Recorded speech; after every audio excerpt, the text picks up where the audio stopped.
नमस्कार, देश न्यूज में आपका स्वागत है और मैं हूं आपके साथ स्नेहा और आप देख रहे हैं हमारा खास कार्यक्रम ब्लैक बॉक्स। आज ब्लैक बॉक्स में हम बात करने जा रहे हैं कुछ ऐसी दवाओं की जिनके ऊपर दावा किया गया कि ये बहुत बेहतरीन तरीके से काम करेंगी, मृत्यु दर कम करेंगी। कोरोना की वक्त की बात कर रहे हैं हम, लेकिन वही इसकी स्टडी सामने आई है और रिपोर्ट सामने आई है, उसमें ये दावा हुआ है कि इस दवाई से मौत का स्तर जो है, मौत का जो आंकड़ा है वो बढ़ता हुआ नजर आया है। 2020 में अमेरिका के तत्कालीन राष्ट्रपति डोनाल्ड ट्रंप ने कोरोना से बचने वाली एक दवा का प्रमोशन किया था। अब एक रिपोर्ट में खुलासा हुआ है कि इस दवा से 6 देशों में 17,000 लोगों की मौत हुई है। यह रिपोर्ट फ्रेंच रिसर्च की स्टडी के हवाले से सामने आई है। जिस दवा का जिक्र रिपोर्ट में किया गया है उसका नाम हाइड्रोक्सीक्लोरोक्विन के नाम से है और ट्रंप ने 21 मार्च 2020 में एक ट्वीट किया था। इसमें कहा था कि यह चमत्कारी दवा है और कोरोना वायरस संक्रमण से बचने के लिए लगातार इसे खा रहा हूं। आप कोरोना से बचने के लिए इसे खा सकते हैं, इससे किसी की जान नहीं जाएगी। एक कोरोना संक्रमित महिला ने यह दवा ली थी, वो ठीक हो गई। अमेरिका के फूड एंड ड्रग एडमिनिस्ट्रेशन ने इमरजेंसी में इस दवा के इस्तेमाल को मंजूरी देकर बहुत अच्छा काम किया। अब जून में 2020 की बात करें अगर, तो एफडीए ने दवा के आपातकालीन इस्तेमाल पर रोक लगा दी थी। एफडीए ने new England journal of medicine की स्टडी का हवाला दिया था और स्टडी में सामने आया था कि HCQ का कोविड पर कोई असर नहीं होता है और इससे मौत का जोखिम काफी बढ़ सकता है। अब देखिए, यहाँ पर दवाइयों का एक्सपेरिमेंट लोगों के साथ होता नजर आ रहा है। हम भारत देश की बात करते हैं, लेकिन यहाँ पर वैश्विक स्तर पर देखें, अमेरिका जैसे देश की अगर बात करें तो वहां पर भी दवा को लेकर सतर्कता नहीं है, यानी कि लोगों पर ही एक्सपेरिमेंट हो रहा है। मार्केट में वो दवा आ जा रही है, जब लोगों की मृत्यु दर बढ़ रही है तब उस दवा पर रोक लगाई जा रही है। ऐसी बहुत सी दवाएं हैं जो मार्केट में आ जाती हैं, उसके बाद जब इसका साइड इफेक्ट ज्यादा देखने को मिलता है तब उस पर रोक लगाई जाती है या उसको बैन किया जाता है, लेकिन तब तक बहुत भारी तादाद में लोग इसको इस्तेमाल कर चुके होते हैं। कुछ गंभीर बीमारियों की चपेट में चले जाते हैं, कुछ की मौतें हो जाती हैं। इस पर स्वास्थ्य विभाग को बेहद ध्यान देने की जरूरत है। हम भारत देश को हमेशा कहते आते हैं कि भारत देश की स्वास्थ्य सेवाएं ठीक नहीं हैं, बहुत सी चीज़ों पर हम सवाल खड़े करते हैं, लेकिन वैश्विक स्तर की बात करें तो वैश्विक स्तर पर यहाँ दवाओं की हालत ये कह सकते हैं, मेडिकल फैसिलिटीज़ सही नहीं नज़र आ रही हैं। भले टेक्नोलॉजी की बात करें तो उसमें टेक्नोलॉजी बहुत ऊपर चली गई हो। इसी पर आज हम चर्चा करेंगे और चर्चा में मेरे साथ राजनीतिक विश्लेषक जुड़ चुके हैं, विलक्षण सक्सेना जी। विलक्षण सक्सेना जी, बहुत बहुत स्वागत है आपका देश न्यूज पर। जी थैंक यू स्नेहा जी। जी विलक्षण जी, कोविड के दौरान ट्रंप ने एक दवाई को लेकर दावा किया था कि इस दवाई को मैं भी खा रहा हूं और अगर कोई संक्रमित हो रहा है तो उसको ये दवाई लेनी चाहिए, लेकिन एक रिपोर्ट में आया है कि इस दवाई को लेने से मौत का जो स्तर है वो बढ़ता हुआ दिखा था। जी स्नेहा जी, अगर अपन हाइड्रोक्सीक्लोरोक्विन की खास तौर से बात करें तो ये बहुत जरूरी होता है कि एग्जैक्टली मेडिकल मैकेनिज्म पूरे विश्व में और भारत में किस तरह से काम करता है। हम सभी जानते हैं कि कोई भी दवाई का ट्रीटमेंट एक मॉडर्न मेडिसिन करती है और ज्यादातर मॉडर्न मेडिसिन बनाने का जो एक पूरी तरह से क्लस्टर है या एक आधार है पूरे विश्व भर में, वो बड़ी बड़ी कंपनीज जैसे फाइजर, जॉनसन एंड जॉनसन ये करती हैं। अब होता क्या है, जहां तक हाइड्रोक्सीक्लोरोक्विन की बात है जी, एक तो सबसे सर्वप्रथम जो कोविड की मार हमें पड़ी और सामाजिक स्तर पे और हम जो एक आम सोशल सोसाइटी में जब डिस्कशन करते हैं वो ये था कि हर व्यक्ति स्वयं में डॉक्टर बनना चाह रहा था। और इसका सबसे बड़ा उदाहरण हम ये देखते थे कि आसपास करीब बातचीतों में, हमारे आसपास के लोगों में, नॉट नेसेसरली कि कोई एक प्रोमिनेंट पब्लिक फिगर हमें कोई एडवाइस दे, बट वो लोग जिनके पास एक प्रोफेशनल मेडिकल डिग्री नहीं है वो ऐसे सजेशंस हमें देते रहे कोरोना के दौरान, जिससे हमें कतई फायदा नहीं हुआ। बिल्कुल बिल्कुल। बहुत कंडीशंस में ऐसा होता है जब कोई एक प्रोमिनेंट पब्लिक फिगर्स की जब हम बात करते हैं तो इनके कहीं ना कहीं कोई एक बैकएंड रिलेशंस होते हैं, कोई बैकएंड एक स्टैंडर्ड होता है जिसकी वजह से ऐसे रिकमेंडेशंस पब्लिक में आते हैं। जहां तक बात करें हम हाइड्रोक्सी क्लोरोक्वीन की, तो हाइड्रोक्सी क्लोरोक्वीन जैसी एक दवाई अगर कोई कोविड के लिए रिकमेंडेशन करता है तो वो जानना चाहिए कि एक एंटी पैरासिटिक मेडिसिन है। इसका ट्रीटमेंट मलेरिया जैसी बीमारियों के लिए किया गया था, और इसका जो हाई बॉडी टेम्परेचर है ये बॉडी के ओवर एक्टिव इम्यून सिस्टम को स्लो डाउन करने के लिए इस्तेमाल किया जाता था। जी। सबसे बड़ी जो कोरोना में लोगों के साथ दिक्कत हुई थी वो यही हुई थी कि एक नई तरीके की बीमारी हमारे इम्यून सिस्टम पे किस तरह से रिएक्ट करेगी। ऐसी स्थिति में पूरी तरह से एक प्रॉपर ड्रग ट्रायल ना होने की वजह से, ह्यूमन टेस्टिंग ना होने की वजह से, और पहले प्रॉपर स्टडीज ना होने के कारण ऐसी दवाइयों को किसी प्रोमिनेंट, जैसे डोनाल्ड ट्रंप ने अगर उसे रेकमेंड किया तो ये बहुत ही गैर जिम्मेदाराना चीज है। यहाँ तक कि अगर आप ध्यान से देखें इसको एक स्तर पे मेडिकल नेग्लिजेंस भी कहा जा सकता है। और अगर आप ध्यान से देखें तो पूरे विश्व भर में और अकेले भारतवर्ष में ही एक सर्वे रिपोर्ट के हिसाब से कम 2,40,000 लोग हर साल कहीं ना कहीं मेडिकल नेग्लिजेंस का शिकार होते हैं, जिनमें कुछ स्तर पर लोगों की मृत्यु निश्चित हो जाती है। आज जहां तक रही हाइड्रोक्सी क्लोरोक्वीन और कोरोना स्तर की बात से, हमें ये देखना होगा कि किस तरह से लैक ऑफ स्टडी जो हमारी भारतवर्ष में ही की जाती है, ये कितनी फॉरेन रिसर्च और फॉरेन क्या कहते हैं स्टडीज और रिसर्च के ऊपर बेस्ड होती है। एक बात हमें यहाँ पे जरूर समझनी होगी स्नेहा जी कि कोई भी मेडिसिन का रिकमेंडेशन अगर किसी बीमारी के लिए किया जाता है तो उसका अप्रूवल एक ऑर्गेनाइज्ड एजेंसी, सरकारी एजेंसी द्वारा किया जाता है। लेकिन यही सरकारी एजेंसी कितनी प्रभावित होती है मेडिसिन बनाने वाली कंपनीज के द्वारा, हमें ये देखना होगा। और इसके लिए सबसे बड़ा यहाँ पे एक बैक चेम्बर हमें ये देखना होगा कि आपको एक उदाहरण देता हूँ, ये कंस्पिरेसी थ्योरी, हालांकि इसकी कोई आधिकारिक पुष्टि कभी कोई नहीं कर सकता, लेकिन हाँ ये एक बात हमारे लिए एक एग्जाम्पल, मेरा पॉइंट प्रूव करने के लिए मैं आपके समक्ष रखना चाहूंगा। जो actual standard of diabetic benchmark होता है, इसे कहा जाता है कि मेडिकल माफिया द्वारा लॉबिंग करके वर्ल्ड हेल्थ ऑर्गेनाइजेशन ने जानबूझ के स्तर नीचे किया ताकि इसकी जद में कम से कम 20 मिलियन लोग अकेले उत्तरी अमेरिका में और आए, ताकि जब आपको कहा जाए कि लेट्स से फॉर एग्जांपल, मुझे एग्जैक्टली तो क्या कहते हैं बेंचमार्क्स याद नहीं है, लेकिन अगर जैसे कहा जाए कि अगर आपकी शुगर 120 के मुताबिक है तो आप एक इनिशियल स्टेज ऑफ डायबिटीज है जिसकी क्योर लाइफस्टाइल चेंजेस से हो सकता है, और अगर 140 को क्रॉस करे तो लेट्स से आपको मेडिसिन लेना कंपलसरी है। मेडिकल लॉबिंग द्वारा और इन कंपनीज के द्वारा जो एक पूरी डोनेशंस के थ्रू, कैंपेनिंग के थ्रू, प्रेस मीडिया मैनेजमेंट के थ्रू इस वर्ल्ड हेल्थ ऑर्गेनाइजेशन पे कहा जाता है कि प्रेशर डाला गया और इनसे कहा गया कि इस बेंच सीलिंग को कम करिए, क्योंकि आप अगर उसे कम करेंगे तो ज्यादा लोग इसकी जद में आएंगे, मेडिसिन की बिक्री बढ़ेगी, बिक्री बढ़ने से शेयर्स बढ़ेंगे और इससे R&D रिसर्च होता है। ऐसी तरीके की अनएथिकल प्रैक्टिस के लिए सबसे बढ़िया रिकोर्स जो आज हमारे देश में उपलब्ध है वो सबसे बढ़िया सुप्रीम कोर्ट ही है। आपको जानकर बहुत ताज्जुब होगा कि सुप्रीम कोर्ट ने कई इंस्टेंसेस में, एक बहुत ही फाइजर के रिलेटेड ही एक केस है जो कॉपीराइट इंफ्रिंजमेंट्स के लिए पढ़ा जाता था, या इन जेनेरिक लॉज के ऊपर था, जो मतलब अकेले ही सिर्फ IPR से रिलेटेड नहीं था, जिसको सुप्रीम कोर्ट ने डील किया था। उसमें एवरग्रीनिंग ऑफ पेटेंट्स के ऊपर बात करी गई थी। उसमें सुप्रीम कोर्ट ने क्लियरली कहा था कि अगर कोई एक मेडिसिनल ड्रग है जिससे हजारों लोगों की जानें बच सकती हैं, लेकिन अगर उसे अफोर्ड नहीं किया जा सकता और अब वो पेटेंट ओपन टू ऑल है, क्योंकि पेटेंट लॉज के अंदर रहता है कि आप 20 साल तक एक पेटेंट होल्ड कर सकते हैं और उसके बाद उसे एवरग्रीनिंग नहीं करी जा सकती, उसे ओपन किया जा सकता। इसीलिए आज भी भारत में सारी दुनिया की बनाई हुई दवाइयां जिनका पेटेंट्स और कॉपीराइट सब एक्सपायर हो चुके हैं, उनका जेनेरिक प्रोडक्शन हब बन गया है। इसीलिए भारत में भी आपको बीपी और डायबिटिक की गोलियां 1.5 रुपए में तक मिल सकती हैं। बिल्कुल और इसमें सुप्रीम कोर्ट ने क्लियरली एस्टैब्लिश किया कि यहाँ पर एक कॉर्पोरेट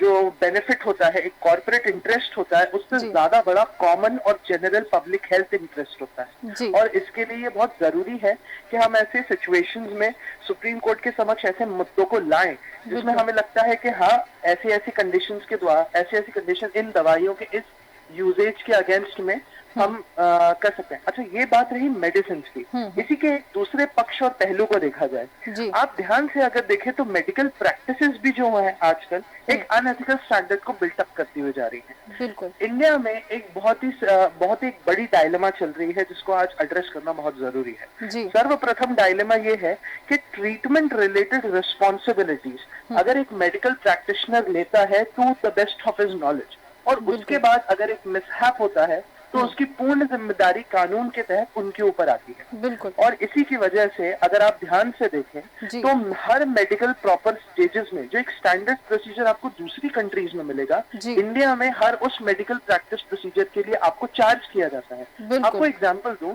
अगर एक अमेरिका जैसी कंट्री जिसको यूएसए को जिसको मतलब worst of the medical ethics आज की डेट में अगर आप देखा जाए तो दुनिया में सबसे महंगा इलाज और सबसे ज्यादा कैपिटलिस्ट अप्रोच के साथ किया गया इलाज आज अमेरिका में होता है, जहां लोग मेडिकल फैसिलिटीज अफोर्ड नहीं कर सकते। आपको जान के ताज्जुब होगा कि अगर एक एम्बुलेंस आप घटना स्थल से हॉस्पिटल तक ले जाने की एम्बुलेंस को तक अगर आप हायर करते हैं तो उसका चार्ज $500 होता है, जिसको अगर हम इंडियन करेंसी में कन्वर्ट करें तो लगभग 40,000 रुपए होता है। बिल्कुल बिल्कुल बिल्कुल। जो कि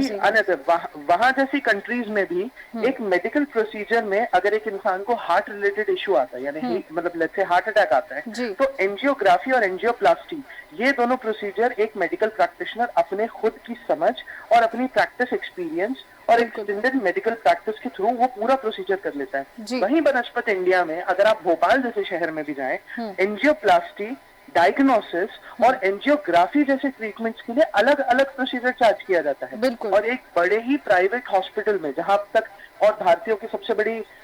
दुर्गति यही है और दुर्दशा ही इस कारण हो रही है कि माना जाता है कि प्राइवेट हॉस्पिटल्स में बेस्ट इलाज होता है। और इवन अनफॉर्चुनेटली अगर आप ग्राउंड रियलिटी देखें तो कोई भी एक क्या कहते हैं गवर्नमेंट हॉस्पिटल के डॉक्टर्स तक रेकमेंड करते हैं, जो कि अच्छे मेडिकल प्रोफेशनल्स होते हैं, मेडिकल कॉलेजेस के डीन एचओडीज होते हैं, वो तक रेकमेंड करते हैं कि साहब आप तो प्राइवेट में चले जाइए, बिल्कुल बिल्कुल। और सरकारी अस्पतालों पर बेसिकली इंडिया के अगर हम बात करें भारत देश की, तो सरकारी अस्पतालों पर लोगों को भरोसा नहीं नजर आ रहा है। अच्छा, एक बात ये कि सरकारी अस्पतालों में चार्जेस ज़्यादा नहीं लगते हैं, यानी कि आप समझिए बहुत ही मिनिमम चार्जेस में आपका इलाज हो जाता है। शायद इस वजह से इंडियन मेंटालिटी ऐसी है कि जहाँ पैसा नहीं लग रहा है वहाँ पर इलाज प्रॉपर नहीं हो सकता है। स्नेहा जी, ये बिल्कुल आपने करेक्ट बात कही और ये इस डायलेमा को और फ्यूल करता है, क्योंकि अगर आप ध्यान से देखें जहां एक तरफ एक रिस्पॉन्सिबिलिटी नहीं देता और उस वजह से उसको फोर्सअप हो जाता है कि वो हर प्रोसीजर में, यानी एंजियोग्राफी के लिए भी आपको 1.5 लाख रुपए चार्ज करें, एंजियोप्लास्टी के लिए भी आपको 1.5 लाख रुपए चार्ज करें और डायग्नोसिस और अदर पूरे ट्रीटमेंट्स के लिए तो ऑफकोर्स आप पेमेंट कर ही रहे होते हैं। एक नॉर्मल हार्ट स्ट्रोक के लिए एक व्यक्ति के इलाज अगर देखा जाए तो वो 7.5-8 लाख से लेके कई सिचुएशन में बेटर ट्रीटमेंट के इलाज में लोग 80 लाख रुपए तक खर्च करते थे। बिल्कुल। ये एक अनफॉर्चुनेट स्थिति है और ये कोरोना के बाद ही लोगों को पता चली थी कि एक मध्यम वर्गीय इंसान अगर आज भारत में जीवन किसी भी शहर में, चाहे वो टियर 1 सिटी हो, टियर 2 सिटी हो, टियर 3 सिटी हो, गरीबी और कर्जे के तले दबने से सिर्फ एक मेडिकल बिल से दूर है। आज भी अगर आप स्टैटिस्टिक्स देखें तो कई लोगों ने जिन्होंने अपने इलाज कोविड में इलाज के दौरान लाखों रुपए खर्च कर दिए, आज भी उसके भुगतान के लिए कर रहे हैं। कई बार हम लोगों ने खबरें सुनी है कि कई परिवारों ने इन्हीं चक्करों में लोन पे लोन लिए और फिर उन्हें मास सुसाइड कमिट करना पड़ा। बिल्कुल। साथ ही साथ जब हम आपने जैसे बात छेड़ी है मेडिकल हॉस्पिटल्स की जो आज प्रैक्टिस करते हैं, एक्चुअली सबसे वर्स्ट सिचुएशन इंडिया में ये है कि प्रॉपराइज्ड चैनलाइज्ड क्लस्टर नहीं है, इन द सेंस कि प्राइवेट हॉस्पिटल में पैसा पोर होता है। प्राइवेट हॉस्पिटल का रिसर्च एंड डेवलपमेंट में कोई खास कंट्रीब्यूशन नहीं होता, जिसकी मैं नॉर्मल एक स्तर पे बात कर रहा हूँ। नॉर्मल मेडिकल से related R&D research, medical engineering हो या मेडिसिनल डेवलपमेंट हो, ये सरकार के हाथ में नहीं है। इन द सेंस कि अगर हम आज गांधी मेडिकल हॉस्पिटल में जाते हैं, गांधी मेडिकल कॉलेज जो एक भोपाल का और या मध्य प्रदेश में एक अच्छा खासा माना गया कॉलेज है, जहाँ पे अच्छे मतलब मेडिकल प्रैक्टिशनर्स आज निकल के भी आते हैं। ये आज की डेट में भी जेनेरिक प्रैक्टिस कर रहे हैं न बनस्पत अगर आप दूसरे देशों में देखें, यूके में, जर्मनी में, बेल्जियम में, यहाँ पर मेडिकल प्रैक्टिशनर के द्वारा नई मेडिकल तकनीकों को भी आगे बढ़ाने की प्रवृत्ति की जाती है। बिल्कुल। और वहां पर आता है असली खर्च। फॉर एग्जाम्पल, अगर आपको एक पर्टिकुलर कैंसर से आप ग्रसित हैं, फॉर एग्जाम्पल आपको थ्रोम्बोसिस है या लिम्फोमिया है, अगर ऐसी घनिष्ठ बीमारियों से आप ग्रसित हैं, तो वहां पर जब आप बेल्जियम या यूके या अमेरिका जैसे देशों में अगर आप उसका इलाज कराते हैं तो आपका खर्च तब बढ़ता है जब आप एक वेवियर साइन करते हैं कि हाँ आप एक एक्सपेरिमेंटल ड्रग या एक एक्सपेरिमेंटल ट्रीटमेंट प्रोसीजर आप इसको फायदा लेना चाहते हैं। दिस अलाउज कि आपके पास एक ह्यूमन ट्रायल्स है, ऑलरेडी एक मेडिसिन जिसके द्वारा इलाज किया जा सकता है, एक मेडिकल ट्रीटमेंट प्रोसेस जिसके थ्रू इलाज किया जा सकता है, उसकी एक प्रॉपर ह्यूमन टेस्टिंग हो सकती है, प्रॉपर लाइव डेटा रिकवरी हो सकती है। लेकिन भारत में ऐसा नहीं होता। भारत में मेडिकल कॉलेजेस में नई तकनीकों के उजागर होने के लिए ये बहुत ज्यादा जरूरी होता है कि उसे बहुत ही एक्सपीरियंस्ड प्रोफेशनल करे। यहाँ मेडिकल रिसर्च R&D भारत में क्या कहते हैं गवर्नमेंट शासित द्वारा कॉलेजेस और हॉस्पिटल में निम्न स्तर पर है। बिल्कुल। और इसका ज्यादा एक और बात इसमें सामने आई, जैसे कि हम यहाँ पर बात कर रहे हैं HCQ की, ट्रंप ने जो रिकमेंड किया था, ट्विटर पे ट्वीट किया था। अब जब दवाइयों की बात सामने आ रही है, आपने देखा होगा अक्सर जो अभी अचानक से जिसको कहते हैं हम डेथ रेट जो बढ़ रही है, इवन यंगस्टर्स की अगर हम बात करें, मेजरली 18 अबव की बात करें, तो आप देखे होंगे बहुत सी ऐसे खबरें सामने आई जिसमें लोग डांस करते करते या बैठे बैठे उनका ब्रेन स्ट्रोक हुआ या हार्ट अटैक आया। ये सारी चीज़ें जो बढ़ती हुई दिख रही हैं, क्या लगता है आपको कहीं ना कहीं दवाइयों को मिसमैनेज तरीके से लेना या फिर बिल्कुल भी अवेयरनेस ना होना कि हम कौन सी दवाई किस बीमारी के लिए खा रहे हैं और लगातार उसको खाते रहना, इस वजह से क्या बॉडी में कुछ ऐसे चेंजेस आ रहे हैं यूथ्स के? क्या मुख्य वजह क्या हो सकती है इसकी?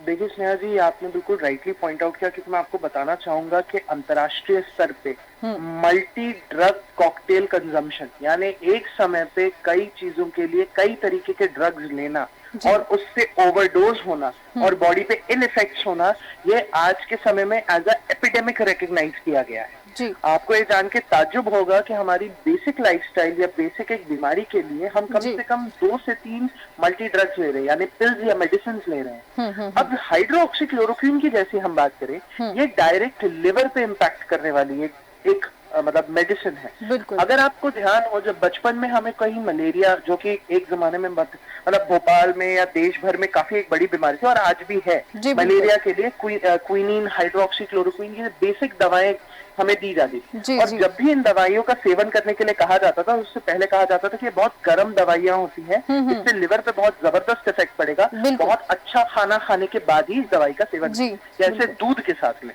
प्रॉब्लम ये होती है कि ये सिर्फ हाइड्रोक्लोरोक्विन का है, लेकिन व्हाट अबाउट कि हम नॉर्मली जो एक मेडिसिन कंज्यूम करते हैं, जो कि अलग अलग क्या कहते हैं इन्फ्यूजन से मिली होती है, जो जेनेरिक नहीं होती, जिनमें अलग अलग कॉम्बिनेशन होते हैं, इनका मल्टी ड्रग्स में और यंग एज में इनका लगातार सेवन होना हमारे लिए आज के डेट में एक हेल्थ इशू है। आप जब देखेंगे कि ऐसी लाइफस्टाइल, अब देखिए यहाँ 2 पहलू निकल के आते। एक तो आज की जेनेरिक जो एक यूथ के संबंध में आप बात करें, heavy stress levels, minimum physical labour और एक मेंटल क्या कहते हैं जिसको ब्लॉक कह सकते हैं, एक मेंटल डिजीज जैसे जो बढ़ते जा रहे हैं। इससे हमें बहुत ही हेल्दी लाइफस्टाइल और हमारा गट जो होता है, जो बेसिकली हमारा सेकंड ब्रेन की तरह वर्क करता है, ये हार्मोनल इम्बैलेंसेस को क्रिएट कर रहा है, क्योंकि हम हैवी स्ट्रेस और एक अनहेल्दी लाइफस्टाइल में जी रहे हैं। इसके बाद जब हम ऑलरेडी इन मतलब नॉन रेगुलेटेड मेडिसिन को जब हम कंज्यूम करते हैं, जब ऐसी मेडिसिन को हम जिनका एक प्रॉपर मेडिकल प्रैक्टिशनर भी रेकमेंड नहीं करेगा,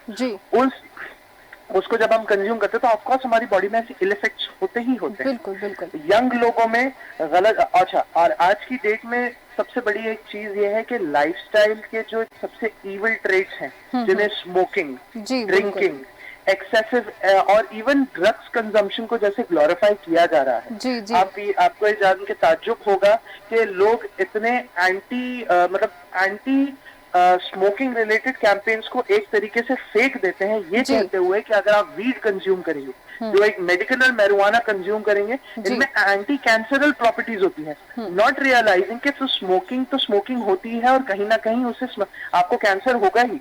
आप यकीन नहीं मानेंगे कि सोसाइटल PR कैंपेन जो मेडिकल कंपनीज करती हैं, वो इस तरह की नॉनसेंस और अनएथिकल बातों को सप्लाई करती है मार्केट में, ताकि ड्रग्स से रिलेटेड प्रोडक्शन और कंजम्पशन भारत में बढ़े। ये एक सबसे बड़ा एपिडेमिक है, नॉट रियलाइजिंग, जो कि अगर आज मैं आपके प्लेटफॉर्म के थ्रू उसको क्लैरिफाई करना चाहूँ, मेडिकल मैरिजुआना का अगर कोई सिंथेसिस होता है तो वो इंडस्ट्रियल सिंथेसिस और मेडिसिन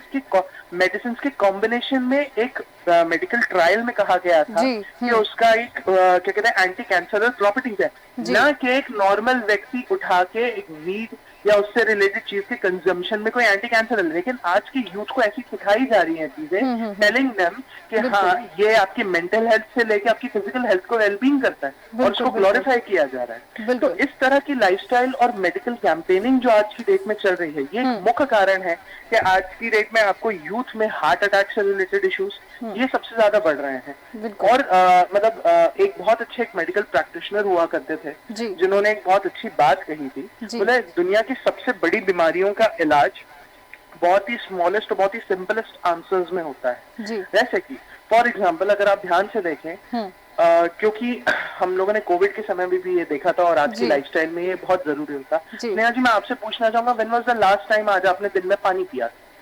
बिल्कुल बिल्कुल, आपने बिल्कुल सही सवाल किया और सबसे बड़ा सवाल आपने किया है आज के, और सबसे बड़ी जैसे आपने सवाल किया पानी पीने का,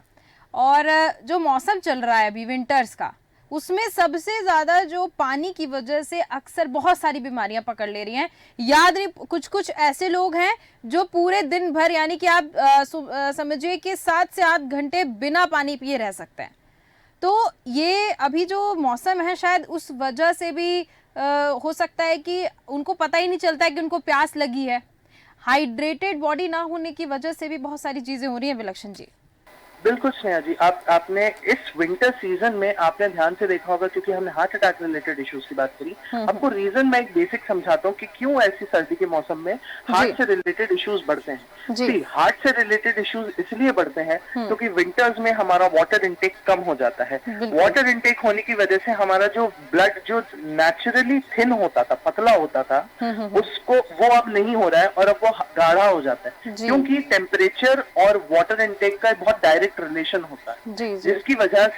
वजह से हम करते हैं। और अब जब हम नॉर्मल फिजिकल लेबर उतना ही स्ट्रेस इस मौसम में भी झेलते हैं, हमारा ब्लड क्योंकि हार्ड हो चुका है, तो ऑफ कोर्स हमको हार्ट रिलेटेड वो इश्यूज आएंगे और ज्यादा ट्रिगर, मतलब एक किसी मेडिकल एक्सपर्ट से अगर आप पूछेंगे तो वो आपको और डिटेल में उस चीज को बता पाएगा। बट उसका एक सिंथेसिस यही है कि लेस वाटर कंजम्पशन से विंटर्स के टाइम पे आपका ब्लड गाढ़ा होता है। ब्लड गाढ़ा होने की वजह से सर्कुलेशन मुश्किल होता है, हार्ट को ज्यादा मेहनत करनी पड़ती है और ऊपर से अनहेल्दी लाइफस्टाइल। और इसी के साथ अगर आप एक चीज ध्यान से देखें तो मैं भारत सरकार को और नरेंद्र मोदी गवर्नमेंट को इसमें एक साधुवाद देना चाहूंगा, क्योंकि अकेले वाटर कंजम्पशन एक इलाज नहीं है। आपने ध्यान दिया होगा कि over the period of time जब एक भारत, मतलब इसको एक पूरे ऐतिहासिक स्तर पे समझें, जब 70s और 60s में भारत का फूड शॉर्टेज हुआ था, तब उससे पहले एक नॉर्मल इंडिया का जो एक हेल्दी कंजम्पशन होता था, वो लोग जो फूड अफोर्ड कर पाते थे, उसमें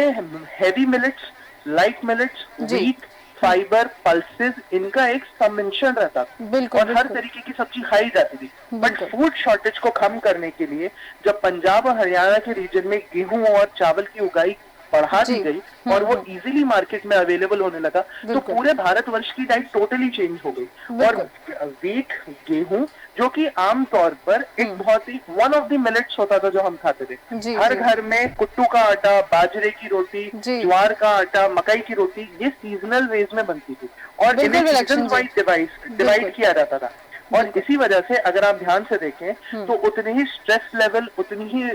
खराब जिंदगी जीने के बावजूद भी उम्र दराज लोग आज भी उतने ही स्वस्थ रहते हैं, क्योंकि एक पॉइंट ऑफ टाइम पे जब उनकी बॉडी हैवी सिंथेसिस में थी, जब उनकी body best of their ability थी, उनकी यूथ में उन्होंने हैवी फाइबर और न्यूट्रिशियस फूड को कंज्यूम किया। और आज भारत सरकार द्वारा जब हैवी मिलेट्स को प्रमोट किया जा रहा है, तो इससे बेहतर लाइफस्टाइल कुछ नहीं हो सकती, क्योंकि आप अगर उसे वेट लॉस से जोड़ें, चाहे उसे एक हेल्दी लाइफस्टाइल से जोड़ें, इवन आप जो मल्टी ड्रग कॉकटेल कंज्यूम करते हैं किसी बीमारी के लिए, उसके इफेक्ट्स को साइड ऑफ करने के लिए भी ये बहुत काम आते हैं। बिल्कुल विलक्षण जी, आपने बिल्कुल सही कहा कि जो भागदौड़ की जिंदगी है उससे उससे क्या हो रहा है कि जो लोग हैं वो अपनी नॉर्मल लाइफस्टाइल में हैं और अपनी बॉडी पर बिल्कुल भी ध्यान देते नज़र नहीं आ रहे हैं। जो भी न्यूट्रिएंट्स हैं उनका इनटेक प्रॉपर नहीं हो रहा है, प्रॉपर बॉडी हाइड्रेटेड नहीं हो रही है, जिसकी वजह से बहुत सी बीमारियां हो रही हैं और अनफॉर्चुनेटली उनको दवाइयों का सेवन करना पड़ रहा है। और इस कदर दवाइयों का सेवन हो रहा है कि फिर उससे और बीमारियां पकड़ती हुई नजर आ रही हैं। और मेडिकल फैसिलिटीज, साथ ही साथ मेडिकल अवेयरनेस बहुत ज़्यादा ज़रूरी है अभी भारत देश में। बहुत बहुत धन्यवाद विलक्षण सक्सेना जी हमारे साथ जुड़ने के लिए, तमाम जानकारियां देने के लिए। तो हम यहाँ पर अभी अमेरिका की बात कर रहे थे, साथ ही साथ भारत पे जब बात आई तो भारत में मेडिकल फैसिलिटीज़ की अगर हम बात करें तो जाहिर तौर पर हॉस्पिटल्स बढ़ रहे हैं, मेडिकल फैसिलिटीज़ बढ़ रही हैं, लेकिन जो बेसिक है, यानी कि जो बेसिक की अगर हम बात करें, अवेयरनेस की बात करें, लोगों में जो मेडिसिन को लेकर जो डायलेमा है, जो कन्फ्यूजन है, जो हमेशा वो कन्फ्यूज रहते हैं कि किस बीमारी की जड़ के लिए कौन सी दवाई होनी चाहिए, ये सारे कन्फ्यूजन के लिए अवेयरनेस की बेहद ज़रूरत है और उसी की कमी देखने को मिल रही है। ज़रूर भारत सरकार को अवेयरनेस के लिए बहुत सारी चीज़ें करनी चाहिए, जैसा कि विलक्षण जी ने कहा, और इस पर काम करने की बहुत ज़्यादा आवश्यकता है। नहीं तो मेडिकल की जो स्टेटस है, यानी कि हम मेडिसिन की बात करें या मेडिकल फैसिलिटीज़ की बात करें या हॉस्पिटल्स की बात करें, बीमारियों की बात करें, तो ये तभी कम होगा जब लोग अपने लिए समय देंगे, अपनी बॉडी के लिए समय देंगे, साथ ही साथ जो मेडिसिन है, जो दवाइयाँ हैं, उनको लेकर हमेशा अवेयर रहेंगे कि किस बीमारी के लिए हमको किस दवाई का सेवन करना है। उसके लिए अगर अवेयर रहेंगे, शिक्षित रहेंगे, तो जो स्तर है, जो बीमारी का स्तर है, या फिर हम कह सकते हैं जो मेडिकल फैसिलिटीज़ जो हैं, जो मेडिकल का जो स्तर है भारत देश में, वो हमेशा मेंटेन रहेगा, ज़्यादा कुछ झेलना नहीं पड़ेगा मेडिकल की बात करें तो। फिलहाल के हमारे इस खास कार्यक्रम में सिर्फ इतना ही। देखते रहिए देश न्यूज़। नमस्कार।